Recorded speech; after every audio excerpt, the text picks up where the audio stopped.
ভালো লাগার জায়গা। আর এই আবৃত্তি শিল্প নিয়ে আমি আছি 25 বছর অতিক্রান্ত হয়ে গেছে। তারও আগে আমি এখানে রয়েছি। এর আগে আমি যখন আমার মানে বিয়ের আগেও আমার অনেক দিনের অভিজ্ঞতা আছে। যাই হোক, এটা একটা আমার ওই বললাম চলা বলার মধ্যে হয়ে গেছে আর কি, সবসময়ের মধ্যে। তাই জন্য এই জিনিসটা যদি সব ক্ষেত্রে যদি এটা প্রসারিত হয়, উন্নত হয়, ভীষণ ভালো লাগে। সব কেউ 4টে মানুষের থেকে যদি 6টা মানুষ ভালোবাসতে পারে, কবিতা বলা শুধু মঞ্চে বলা নয়, কবিতাকে ভালোবেসে, আবৃত্তিটাকে ভালোবেসে যদি কেউ সত্যি করতে পারে, ভীষণ ভালো লাগে। এটা একটা অন্যরকম গর্বের জায়গা। আসল কাজে আমরা চলে যাব। ধন্যবাদ জানাচ্ছি সবাইকে, সব যারা এসেছেন এখানে, যারা আমাদের গুণী মানুষরা রয়েছেন, সবাইকে ধন্যবাদ জানাচ্ছি সংস্থার পক্ষ থেকে। নমস্কার। আমাদের কর্ণধার যা বললেন আজকে রাখি বন্ধন, তাই আমাদের পক্ষ থেকে আমি ডেকে নিচ্ছি শ্রুতিনন্দা পাল, রিমি পুরিয়া এবং পিয়ালি বন্টন আমাদের অতিথিদের হাতে রাখি পরিয়ে দেওয়ার জন্য।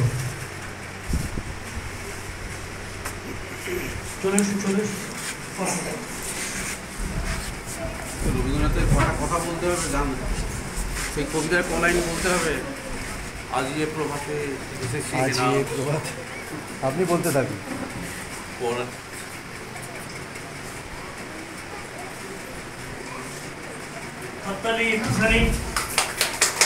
আমরা অত্যন্ত আনন্দিত।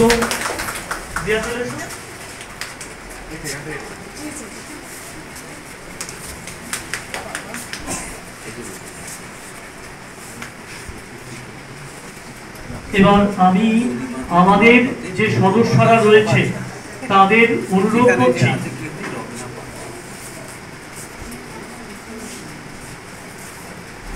আমাদের সাংবাদিক বন্ধু যারা রয়েছেন, আমাদের অতিথিরা রয়েছেন এবং যারা প্রত্যেকেই এসেছেন, প্রত্যেকের হাতে একটু রাখিগুলো পরিয়ে দাও। তোমরা সবাই পরপর গিয়ে গিয়ে রাখিগুলো পরিয়ে দাও। নাও, এখান থেকে নাও, দেয়ার কাছ থেকে নাও, ওই নাও পরিয়ে।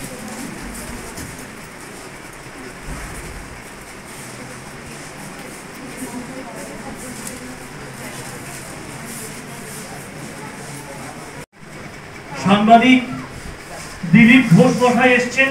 সাংবাদিক দিলীপ ঘোষ মশাই,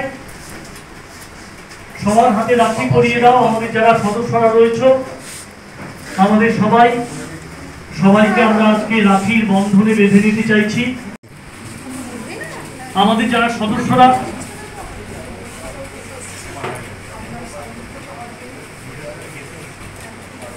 প্রত্যেকের হাতে তাড়াতাড়ি পরিয়ে দাও। আমরা এবার অনুষ্ঠানটা শুরু করব।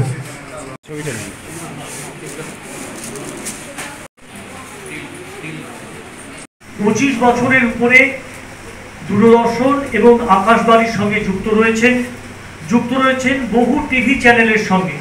এছাড়াও বহু জায়গায় ভয়েস ওভার দিয়েছেন। অত্যন্ত বিখ্যাত সরকারি এবং অসরকারি বহু বিখ্যাত অনুষ্ঠানে নিয়মিত সঞ্চালনা করেন। কালকেই ওনার সঞ্চালনা ছিল রবীন্দ্র সদনে, তার আগের দিন ছিল নজরুল মঞ্চে, এবং উনি এই কাজে নিজেকে উৎসর্গ করেছেন, পড়াশুনো করেছেন, দারুণভাবে কাজ করছেন। আমি একটু আগেই বলেছিলাম ওনার লেখা একটি বই আমরা এখানে ডিসপ্লে করেছি, আজকে সামনে রয়েছে। যদি কেউ দেখতে চান নিশ্চয়ই নিয়ে দেখতে পারেন। আজকের দিনের জন্য কেউ যদি নিতে চান 150 টাকা দিয়ে নিতে পারবেন, ইচ্ছে থাকলে। হ্যাঁ, সঙ্গে অটোগ্রাফ তো অবশ্যই ওনার পাবেন। হ্যাঁ, এটা পাবেন। আচ্ছা, এবার যেটা নিয়ে আজকে আমাদের বলার কথা, প্রথম কথা আমাদের কর্ণধার বললেন বাচিক শিল্প অনেকটাই কি বলবো দূরানির ছেলে। একটা জিনিস, কালকেও একটি অনুষ্ঠানে আমি গিয়েছিলাম, সেখানেও গিয়ে দেখলাম আপনি যখন গান গাইতে যাবেন, আপনি যখন কোথাও নৃত্য পরিবেশন করতে যাবেন, তখন প্রথম শর্ত এটা থাকে যে আপনি তার জন্য কিছুদিন অন্তত অনুশীলন করবেন, কোনো একজন গুরুর কাছে শিখবেন। এটা স্বতঃসিদ্ধ। কিন্তু একমাত্র আবৃত্তির ক্ষেত্রে দেখা গেছে যিনি কিচ্ছু পারেন না তিনি আবৃত্তি করতে পারেন।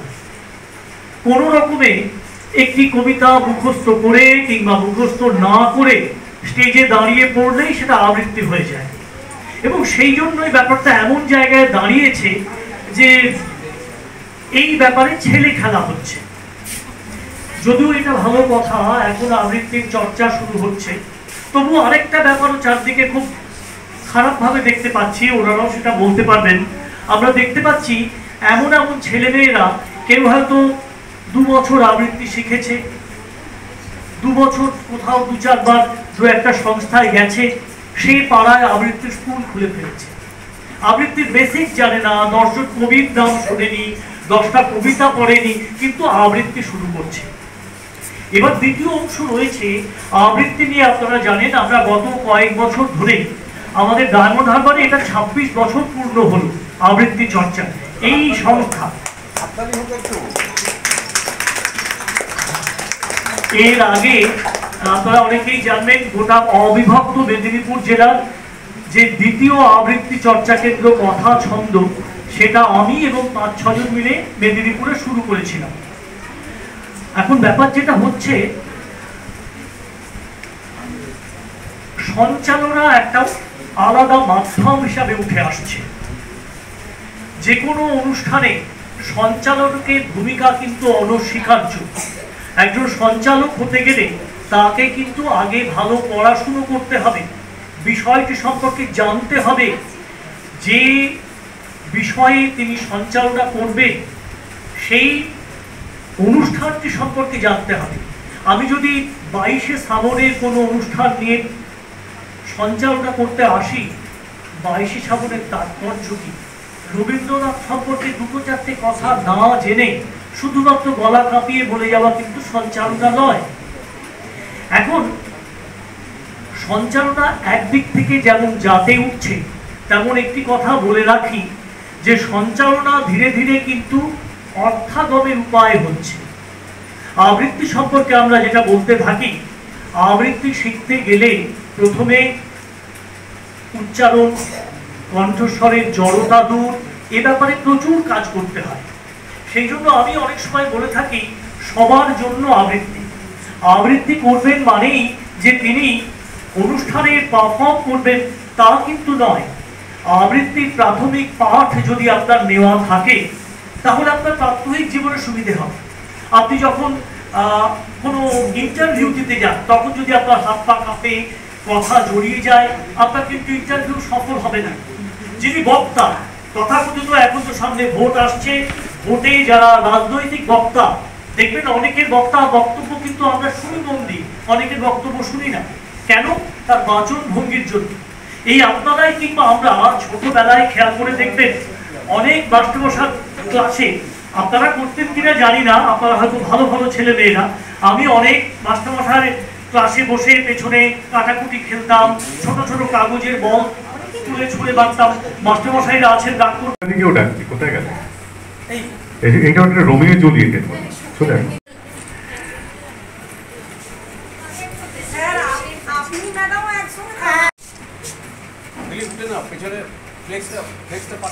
হ্যাঁ হয়েছে হয়েছে। হাততালি হোক।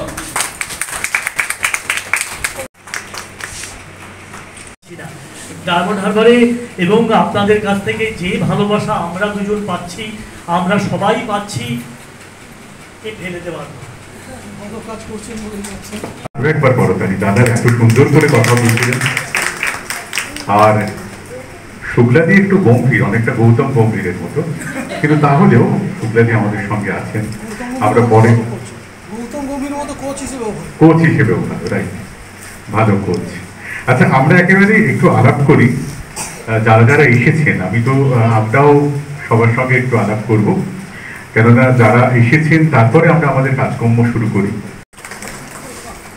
শুভেচ্ছা শুভেচ্ছা। এইটা কিন্তু এখন যারা এই কাজটা করেন আপনারা হয়তো জানেন, বা এখানে কেউ আছেন কিনা আমি জানি না। এখন কিন্তু আকাশবাণীর যে সঞ্চালনাটা হয় সেখানে মাসে যে কটা ডিউটি দেওয়া হয়, মানে ক্যাজুয়াল যারা, তাদের জন্যই বলছি, মাসে যে কটা ডিউটি দেওয়া হয় তাতে মোটামুটি একটা ভালো টাকাই পাওয়া যায়। 2 নম্বর হচ্ছে কার্টুনে ভয়েস ওভার করা, যেটা আপনারা একটু আগে বলছিলেন হিমাদ্রিদা গোপাল ভাঁড়ের কথা। আপনারা গোপাল ভাঁড় দেখেছেন না? তো গোপাল ভাঁড়ের শিল্পী ওই গোপালের বউ রানী আর মন্ত্রীর বউ তিনটি চরিত্র করে, আমার মেয়ে ওখানে পুঁটি বলে, আর একটা আরো মহিলা চরিত্র বাকিগুলো, আর আমি মহারাজা বলি, উজির বলি, মানে এরকম যেগুলো হয় আর কি, বাকি আরো কয়েকটা চরিত্র। তো এইখানে যে কার্টুন হয়, কার্টুনের ভয়েসটা এটা তো সনি থেকে একটা পেমেন্ট করে প্রতি মাসে মাসে, সেটাও কিন্তু ভালো, মানে খারাপ টাকা নয়।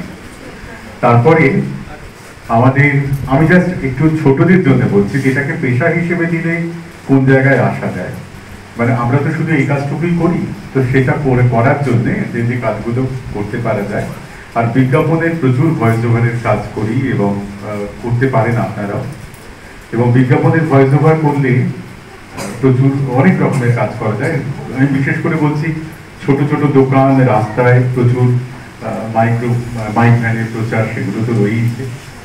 এছাড়াও চ্যানেলে প্রচুর রকমের কাজ হয়, আর চ্যানেলের কাজ সেই সঙ্গে সঙ্গে মঞ্চ সঞ্চালনা, এবং সেই সঙ্গে সঙ্গে তো আরো অন্যান্য টুকটাক কাজকর্ম তো থাকেই, সেগুলো আপনারা করতে পারেন। মানে অনেক রকমের কাজের দরজা কিন্তু খুলে যায় শুধুমাত্র ভালো করে কথা বলতে পারলে। এবং ওই ভালো করে কথা বলতে পারার আরো একটা দিক হচ্ছে উপস্থিত বুদ্ধি নিয়ে কথা বলতে পারা। এইটা কিন্তু খুব জরুরি, যে আমরা যে কথাটা বলছি সেই কথাটার মধ্যে একটা উপস্থিত বুদ্ধি থাকাটাও ভীষণভাবে জরুরি, যেটা সঞ্চালকের জন্য দরকার। আরো একটা বিষয় হচ্ছে, ধরুন আমরা একদম সরাসরি বিষয়টাতেই চলে যাই, যে কোনো একজনকে একটু বলি, একটা মাইক্রোফোন দেবেন কাউকে।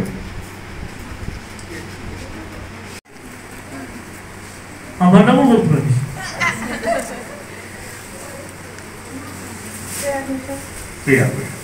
খুব ভালো। এবার আমি সবার জন্য বলছি, এবার আমরা ওয়ার্কশপে ঢুকছি, হ্যাঁ, কাজটা করার জন্য। ধরো আমার স্টুডিওতে এসছেন শ্রেয়া ঘোষাল, আমার অনুষ্ঠান মঞ্চে এসছেন শ্রেয়া ঘোষাল, আমি তার সম্পর্কে 1 মিনিট বলবো। হ্যাঁ, 1 মিনিট আমি বলবো শ্রেয়া ঘোষাল, বা যাকে ভালো লাগে। আপনারা একটু ভেবে রাখুন, আমি ধরো শ্রেয়া ঘোষাল সম্পর্কে 1 মিনিট বলবো। এবারে একটু সবাইকে একটু বলি যে শ্রেয়া ঘোষাল ভালো গান গায়, আমরা জানি। শ্রেয়া ঘোষালের সদ্য বিয়ে হয়েছে, সদ্য না, তাও অনেকদিন হয়ে গেল, তার একটা ছেলে বোঝা না, একটা ছেলে, সেটাও আছে। এবারে শ্রেয়া ঘোষালের অনেক গান বিখ্যাত। তুমি কিরকম ভাবে বললে শ্রেয়া ঘোষাল, ধরো তুমি শ্রেয়া ঘোষালকে ডাকবে মঞ্চে, তোমার হাতে 1 মিনিট সময় দেওয়া হয়েছে, তুমি বলো যে কি বললে মানে বেশ ব্যাপারটা আকর্ষণীয় হয়। কয়েকটা জিনিস করবো না আমরা অ্যাঙ্কারিং করতে গিয়ে, সেটা হচ্ছে করবো না, হ্যাঁ, আর কিন্তু এবং আচ্ছা এই কথাগুলো আমরা বলবো না, সবাইকে বলছি, হ্যাঁ। শ্রেয়া ঘোষাল মানে এইগুলো যেন না হয়। তাহলে কি বলবো না, কিন্তু এবং আচ্ছা আচ্ছা না, এরকম হবে।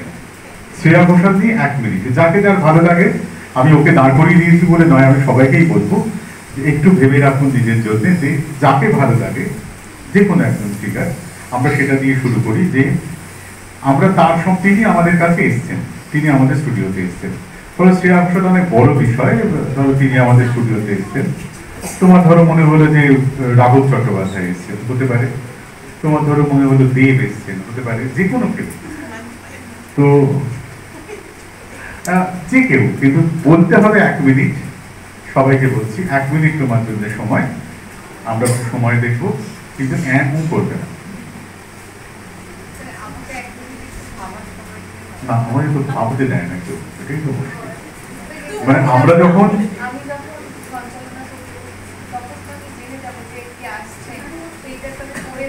না পড়ে যাওয়া নাই, এটা একটা মজার আছে। আকাশবাণীতে গিয়ে আমরা যখন ধরো পরপর কাজ করি স্টুডিওতে, আমরা তো প্রচুর মানুষকে চিনিই না, তাদেরকে ওই হয়তো একটুখানি জেনে নিই তাদের সম্পর্কে।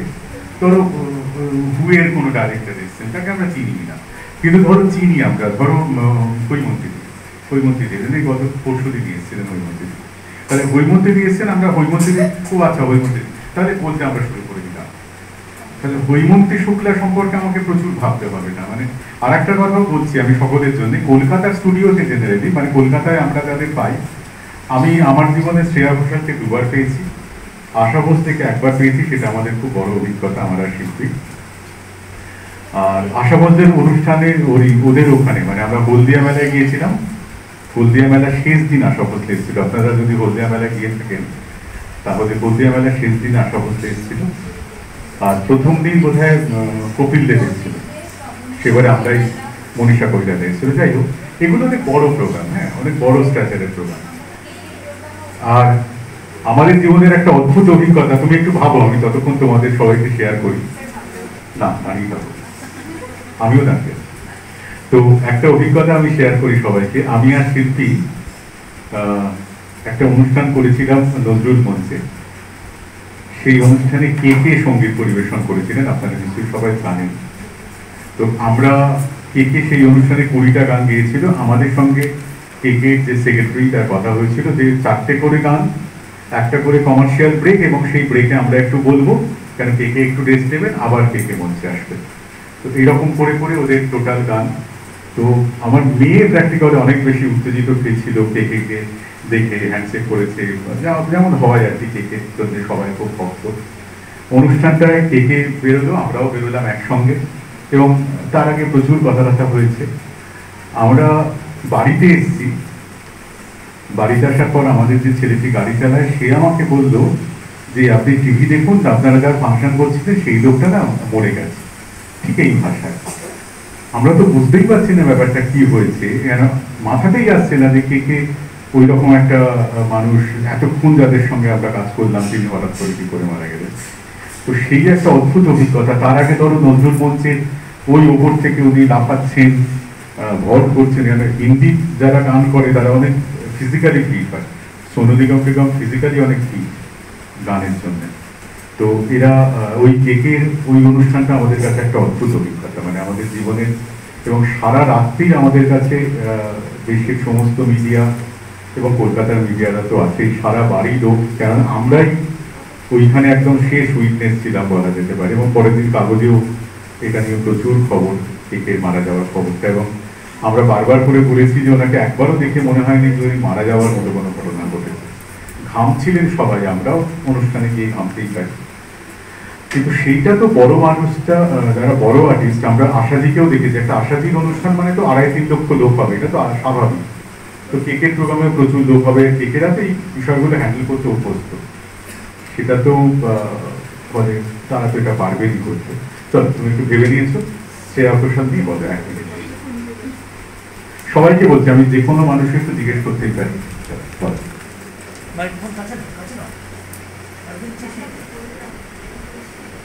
নমস্কার।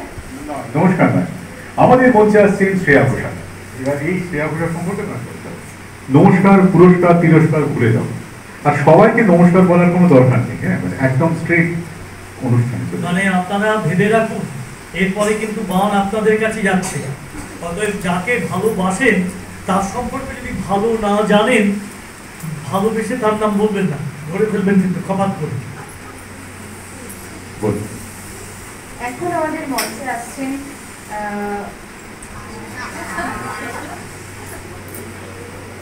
এখন আমাদের মঞ্চে আসছেন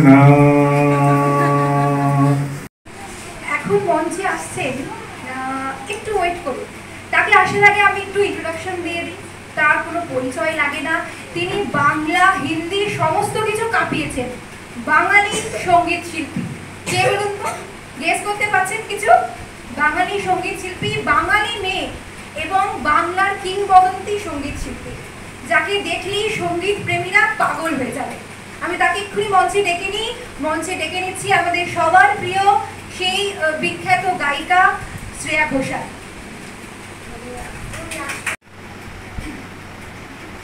এখন আপনাদের সামনে আসছেন আমাদের প্রিয় চলচ্চিত্র অভিনেতা রঞ্জিত মল্লিক, যিনি 1970 দশকে এই চলচ্চিত্র জগতে পদার্পণ করেছিলেন। তারপর ধীরে ধীরে তিনি বিভিন্ন বই করে, বিভিন্ন জায়গায় অভিনয় করে তিনি অনেক হিট বই করে আমাদের ভারতীয় চলচ্চিত্র জগতে অনেক অনেক নাম করেছেন। সেই রঞ্জিত মল্লিক আজ তোমাদের সামনে আসছে। কি সবাই খুশি হবেন তো রঞ্জিত মল্লিককে দেখে? ঠিক বলেছো, রঞ্জিত মল্লিক সবার প্রিয়, যে করেছিল মৌচাক ছবি, দেখেছো তো সবাই? আর কি করেছিল বলো তো, সবার প্রিয় ছবি গুরু দক্ষিণা, মনে আছে? গুরু দক্ষিণায় কিরকম ভূষণ ভূষণ দিয়েছিল ভিলেনকে, সেই গুরু দক্ষিণা রঞ্জিত মল্লিকের অভিনয় দুর্দান্ত। সেই রঞ্জিত মল্লিক আমাদের সামনে এসছেন। আসুন রঞ্জিত দা, মঞ্চে এখন এলেন আমাদের রঞ্জিত মল্লিক, একটু হাতের তালি দিন প্লিজ, জোরে জোরে একটু হাতের তালি দিন। সিনেমা অভিনেত্রীদের ক্ষেত্রে একেবারেই প্রযোজ্য নয়, একেবারে হাঁটুরে কথাবার্তা, এইটা কিন্তু মাথায় রাখতে হবে। হ্যাঁ, বই নয়, সিনেমা বলুন, ছবি বলুন, এটাই একটা মনে হলো আমার। আমাদের এখানে অনুষ্ঠানে আমরা তার জন্য প্রিপেয়ার হয়ে আছেন।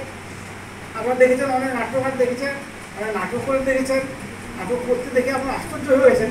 কিন্তু আজকে আপনাদের অনুষ্ঠানে এমন একজন নাটক ব্যক্তিত্ব আসবেন, হয়তো তার নাটক আপনারা দেখেননি, কলকাতা অনেকে দেখতে পারেন, কিন্তু আমাদের এই শহরে এরকম নাটকের কেউ একদিকে হতে পারে আপনার ধারণা করতে পারবেন।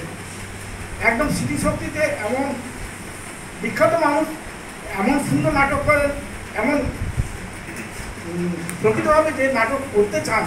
দেখুন, শুনেছেন কি আপনারা, কৌতুক হালদার মহাশয় আসছেন। দেখুন, তার সঙ্গে পরিচয় করে আপনাদের মনে হবে তিনি আপনাদেরই লোক, কিন্তু তিনি আপনাদের থেকে অনেক ঊর্ধ্বে। আসুন দেখুন কৌতুক হালদার মহাশয়। জানি আপনারা অনেকক্ষণ থেকে ধৈর্য ধরে অপেক্ষা করছেন যে এখনো তো এই সুমধুর আওয়াজ পেলাম না। আপনাদের ধৈর্যের অবসান ঘটানোর জন্য চলে এসছে আমাদের সেই বাঙালির গর্ব, ভারতের গর্ব, যিনি ইন্টারন্যাশনাল প্লেব্যাক সিঙ্গার এখন হয়েছে। প্লেব্যাক সিঙ্গার হননি অবশ্যই, কিন্তু তিনি বাংলা, হিন্দি সমস্ত ভারতবর্ষ মাতিয়ে বেড়াচ্ছেন। সেই বিখ্যাত শিল্পী যিনি 2005 সালে আমাদের গানের জগতে পদার্পণ করেছেন, আর দীর্ঘ 20 বছর ধরে বিচরণ করে চলেছেন। তার সাবলীল গলা আমাদের সকলকে কাঁপিয়ে দিচ্ছে, আমাদের অন্তরের মধ্যে প্রবেশ করেছে। সেই বিখ্যাত আমাদের বাংলা মুর্শিদাবাদের জিয়াগঞ্জের, কি মনে পড়ছে? কার কথা মনে পড়ছে বলুন? সেই আমাদের ঘরের মানুষ, সবার মনের মানুষ, যিনি এত বড় একটা জায়গায় পৌঁছেও মাটির সঙ্গে মিশে আছেন, সবার সঙ্গে আমাদের সাবলীলভাবে চলাফেরা করেন। আমরা সবাই তাকে মনে হয় যেন স্পর্শ করতে পারি। সেই নক্ষত্র, সেই মনে পড়ে সুশান্ত সিং এর কথা। সুশান্ত সিং এর যে গানটার সঙ্গে তিনি ওতপ্রোতভাবে জড়িয়ে আছেন, খেরিয়াত তো পুছো, সেই শিল্পী এসে গেছেন মঞ্চে, অরিজিৎ সিং। আসুন। বলেছিলেন আঁকবো কি লেড পেন্সিলের শীষ তর্জনীতে ফুটে একেবারে রক্তারক্তি, এমন একটি কবিতা সূচনা করেন যিনি, সেই দেবেশ ঠাকুর এখন আমাদের সহচর্যে, আমাদের সংস্পর্শে আজকের এই মঞ্চে তিনি আসছেন। যে দেবেশ ঠাকুর পেশায় একজন ইংরেজির অধ্যাপক এবং তিনি all India institute of national applied আর্টসের সঙ্গে প্রতিষ্ঠাতা সম্পাদক হিসাবে যুক্ত। বর্ধমান বিশ্ববিদ্যালয়ে দীর্ঘদিন কাজের অভিজ্ঞতা, টেলিফিল্ম এবং শর্ট ফিল্মের সঙ্গে দীর্ঘদিন তিনি যুক্ত আছেন। সারা ভারতবর্ষ তিনি চষে বেরিয়েছেন, সারা ভারতবর্ষ ঘুরে বেরিয়েছেন নাটক নিয়ে, এবং 95টা নাটক তিনি ইতিমধ্যে লিখে ফেলেছেন। নাট্যকার হিসেবে তিনি আমাদের কাছে অত্যন্ত প্রণম্য, অত্যন্ত শ্রদ্ধেয় ব্যক্তি। আপনাদের সামনে মঞ্চে এখন দেবেশ ঠাকুর। অল্প কিছুক্ষণ পরে একজন বিখ্যাত ক্রিকেটারকে দেখতে পাবো। আপনারা সবাই তাকে চেনেন, একেবারে প্রথম থেকেই আপনারা যারা ক্রিকেটের প্রতি অনুরক্ত, ক্রিকেটে অভ্যস্ত, আপনারা সবাই জানেন, সবাই চেনেন। মহারাষ্ট্রের থেকে উঠে এসেছেন তিনি। এক সময় আমাদের সারা ভারতবর্ষের ক্রিকেটের নক্ষত্র হিসাবে যিনি নিজেকে প্রতিষ্ঠা করেছেন, ক্রিকেটের প্রাণ পুরুষ হিসেবে আমরা যাকে চিনি, সেই লিটল মাস্টার সচিন তেন্ডুলকর, তাকে আমরা মঞ্চে আহ্বান করছি। Please welcome mister Sachin Tendulkar on the মঞ্চ। খুব ভালো, খুব ভালো এনার্জি। সেট, টিভির বাটন, রিমোট কন্ট্রোল সবার হাতে, চাইলে বন্ধ করে দেওয়া যায়। তাই টিউন হওয়ার আগে নিজেকে টিউন করা দরকার। কিভাবে আমি মঞ্চে কথা বলবো আর কিভাবে যে কোনো মিডিয়াতে কথা বলবো। আমাকে রেডিওর যে দিকটা বলবো তার আগে আমি একটা জিনিস ধরিয়ে দিই, মাস আর মিডিয়া দুটো আলাদা। যখন মঞ্চে আমরা কাজ করছি তখন আমরা মাসকে ধরছি সরাসরি। যখন মিডিয়ায় কাজ করছি, দুটো মিডিয়া, অডিও আর ভিডিও, দুটো মিডিয়া সমস্ত মিডিয়া, সমস্ত মাস, সব জায়গাতে এখন প্রচুর কাজের স্কোপ, কিন্তু জানতে হবে কি করে হ্যান্ডলিং করতে হবে। শুক্লাদি সামনে বসে আছে, আমরা যারা ঘর সামলাই আবার বাইরে এসেও কাজ সামলাই, আমরা চুপচাপ বসে অবজার্ভ করি, আমরা কিন্তু বোঝার চেষ্টা করি আমাকে কোন মাঠে খেলতে হবে, খেলার মাঠটা চিনতে হবে। কিন্তু মঞ্চের ক্ষেত্রে প্রথম যেটা লাগবে সেটা হচ্ছে আমার মনে হয় একজন মানুষের প্রেজেন্স বা পোশাক বা উপস্থিতি। সে কি পোশাক পরিয়ে এসেছে, রবীন্দ্র সঙ্গীতের কোনো অনুষ্ঠান, কোনো শাস্ত্রীয় অনুষ্ঠান, কোনো এমন অনুষ্ঠান, স্বাধীনতা দিবসের অনুষ্ঠানে জিন্স প্যান্ট পরলে কি খুব শোভন হবে? আমরা এখনো আকাশবাণীতে এতটা আধুনিক হতে পারিনি। এখনকার সময়ে অনেকে অনেক পোশাক পরে আসে যেটা আমাদের চোখে খুব খারাপ লাগে। আমরা যারা অনেক পুরনো, আমাদের এমন এমন মানুষদের সঙ্গে কাজ করার অভিজ্ঞতা, আমাদের চোখে এমন কিছু আসেইনি, কারণ আমরা যেটাকে মন্দির মনে করি এমন ধরনের স্খলনটা আমরা নিতে পারি না। কোনটা খারাপ না, কিন্তু পোশাক নির্বাচন একটা মানে রাখে। কিন্তু আবার যখন আরজে কোনো প্রাইভেট মিডিয়াতে যাচ্ছে তখন সেখানে পোশাকটা কোনো আলাদা রকম মাত্রা যোগ করবে না। যে যত আধুনিক হতে পারবে সে তত প্রগতিশীল। মাসের ক্ষেত্রে আসে, প্রথম হলো মঞ্চে দাঁড়ানো বা উপস্থিতি। আপনারা দুটো জায়গায় রাইট ডাউন করে নিতে পারেন, একটা হলো মাস, একটা হলো মিডিয়া। স্টেজের ক্ষেত্রে প্রথমে উপস্থিতির পরে আরেকটা জিনিস আপনাদের ভীষণভাবে দরকার, সেটা হচ্ছে বিষয়টা সম্পর্কে পড়াশোনা করা। আমি যে বিষয়ে কাজ করতে যাচ্ছি সেই বিষয়টা আমি জানি তো, আমি ভুলভাল চারটে তথ্য বলতে পারি না। না জানলে নিজেকে জানিয়ে নেওয়া বা তথ্য সম্পর্কে নিজেকে সামলে নেওয়া বলবো, কারণ আমাদের মুখ থেকে এমন কিছু ইন্টারনেটের তথ্য আসে যেগুলো সর্বনাশ করে দিতে পারে। একদম গুগলকে বিশ্বাস করবেন না, ওর উপর ভরসা করেছেন তো সর্বনাশ হয়ে গেছে, কারণ ওখানে এমন তথ্য কেউ না কেউ আপলোড করেছে, সেখানে ভুল থাকতেই পারে। তাই বই হচ্ছে সবচেয়ে বিশ্বাসযোগ্য তথ্য। ভুল হলে কেউ চ্যালেঞ্জ করলে যেটা তুলে ধরা যায়, যেটা অমুক বইয়ে প্রকাশিত। তাহলে মঞ্চের ক্ষেত্রেও নিজের পড়াশোনাটা ভীষণভাবে দরকার। এবং আরেকটা বিষয়, শুরু থেকে শেষ পরিচালনা করার ক্ষেত্রে আরেকটা জিনিস ভীষণভাবে দরকার হবে, যেটা এর পরেই আমি আসবো, সেটা হচ্ছে কি ধরনের প্রোগ্রাম, সেই প্রোগ্রামটা অনুযায়ী এই সহজ পাঠটা আমাদের মাথায় থাকবে যে আমি কোন ধরনের প্রোগ্রাম করছি। আপনারা এক্ষুনি, যে জন্য সুদীপ্ত আপনাদের কয়েকজনকে দিয়ে কথা বলালো, কারোর অ্যাপ্রোচ ছিল খেলার মাঠের মতো, কারোর ছিল সিনেম্যাটিক, কারোর ছিল একদম আলাদা। এই যে বিভিন্ন, এগুলোই কিন্তু বিভিন্ন মিডিয়া, বিভিন্ন ফর্ম। তো এবার আসি অডিও এবং ভিডিও দুটো মাধ্যম, তাদের একটা হলো মাস, একটা হলো মিডিয়া। মিডিয়ার দুটো, অডিও আর ভিডিও। ভিডিওর ক্ষেত্রে আবার সেই পোশাক, এখানে পোশাকটা কি ধরনের হবে, মঞ্চের মতো অতটা না হলেও পোশাকটা কিন্তু ফ্যাক্টর করবে। কিন্তু অডিওতে কোনো ঝামেলা নেই কি পোশাক পরবেন, কিন্তু তিনটেতেই যেটা কমন সেটা হলো বিষয় সম্পর্কে জ্ঞান। অডিও এবং ভিডিওতে নির্দিষ্ট সময়ে শুরু এবং শেষ, যদি কোনো বিজ্ঞাপন বিরতি বা স্পট থাকে সেই স্পটের টাইমটা আগে ক্যালকুলেট করতে হবে এবং সেই সময়টাকে বাদ দিয়ে দিতে হবে। তার মধ্যে আমার সমস্ত বিষয়টাকে গুটিয়ে আনতে হবে। মানে খেলা আমি সারাক্ষণ জুড়ে খেলতে পারবো না, একদম T20 ম্যাচ ধরবো, ছাড়বো, ঠিক আছে? এরপরে আসছি ঘোষক সম্পর্কে আমাদের কিছু ধারণা একটু পরিষ্কার করে দিই। কত রকমের ঘোষক হয়? ঘোষক নানান রকমের হয়। এই যে সুদীপ্তর প্রথম যেটা বলা, তারপর আমার হাতে বাটনটা আসা, সেটা হলো প্রথম হচ্ছে অ্যাঙ্কার বা ঘোষক। এগুলো সরকারি মিডিয়াতে সবচেয়ে বেশি হয়, প্রাইভেট মিডিয়ায় নয়।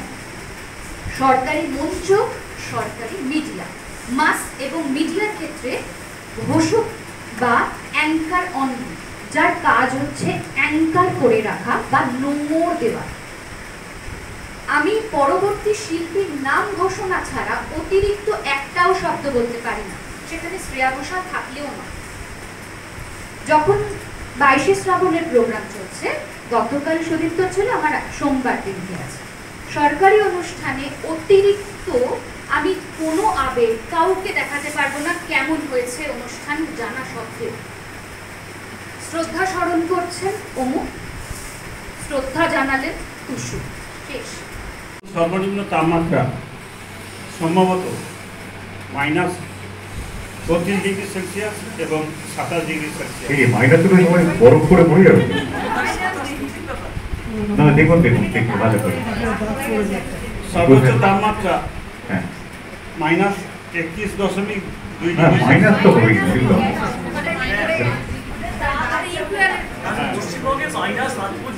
স্টুডেন্ট বল 10 আর তারপরে পাশের জন্য এখানে পড়ছি সরিষা রামকৃষ্ণ মিশন। চলে আয় তুই এখানে। হ্যাঁ, অত পেছনে আছিস কেন?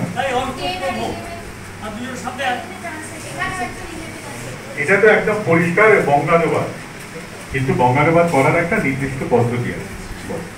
আগামী 24 ঘন্টার আবহাওয়ার খবর। আবহাওয়ার খবর, সাধারণত আকাশ মেঘলা থাকবে, হালকা থেকে ভারী বৃষ্টিপাত হওয়ার সম্ভাবনা এবং বজ্রপাত সহ বৃষ্টিপাত হওয়ার সম্ভাবনা রয়েছে। সর্বোচ্চ এবং সর্বনিম্ন তাপমাত্রা 32°C থেকে 27°C মধ্যে থাকবে। সর্বোচ্চ তাপমাত্রা 31.2 এবং সর্বনিম্ন তাপমাত্রা 26.1°C।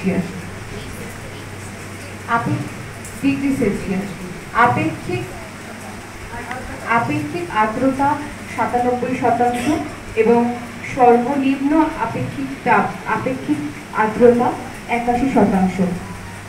হয়ে যাচ্ছে, প্লিজ ওটা কনসিডার করবেন। একটা হচ্ছে এখানে রেসপেক্টিভলি, হ্যাঁ রেসপেক্টিভলি, আর এটা এই যে কি বলে যে সাধারণত কম, এটা প্লিজ বলবেন। Thank you. ক্লান্তিটাকে কাটিয়ে উঠেছেন, তোমরাও এমন কিছু রাখো যেটা পরবর্তী সময়ে মানুষ আরো একা হয়ে যাবে এবং মানুষ তাদের কাজে আরো বেশি ক্লান্ত হয়ে যাবে। ছোট ছোট বাচ্চারা এখন স্কুলগুলো এমন প্রেশার দেয়, আমরা একটা প্রোগ্রাম অর্গানাইজ করতে গেলে পাগল হয়ে যাই। সব কটা বোর্ড এক এক দিন এক এক রকম পরীক্ষা, শেখাবো কি করে? আমি শুধু গার্জেনদেরও একটা কথা বলি, আপনাদেরও বলি, শুধু একটাই জিনিস ধরে রাখা, যে মাঠে থাকবে সে জিতবে, শেষ অবধি ধরে রাখতে হবে। কেমন করে রেখেছো আমি জানি না, যেমন করে হোক, গান জানলে গান, কবিতা জানলে কবিতা, খেলতে জানলে খেলো, আঁকতে জানলে আঁকো। তোমাদের একটা স্পেশাল এবিলিটি থাকতেই হবে, না থাকলে হারিয়ে যাবে।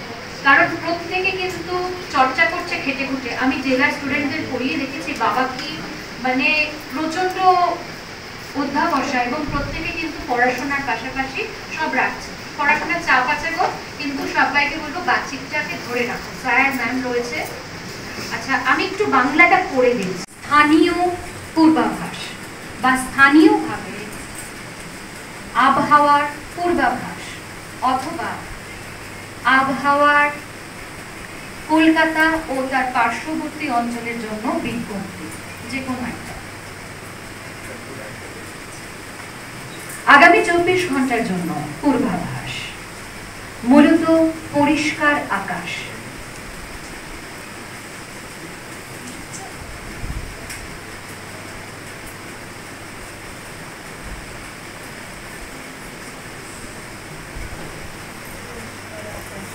বর্ষণ হতে পারে।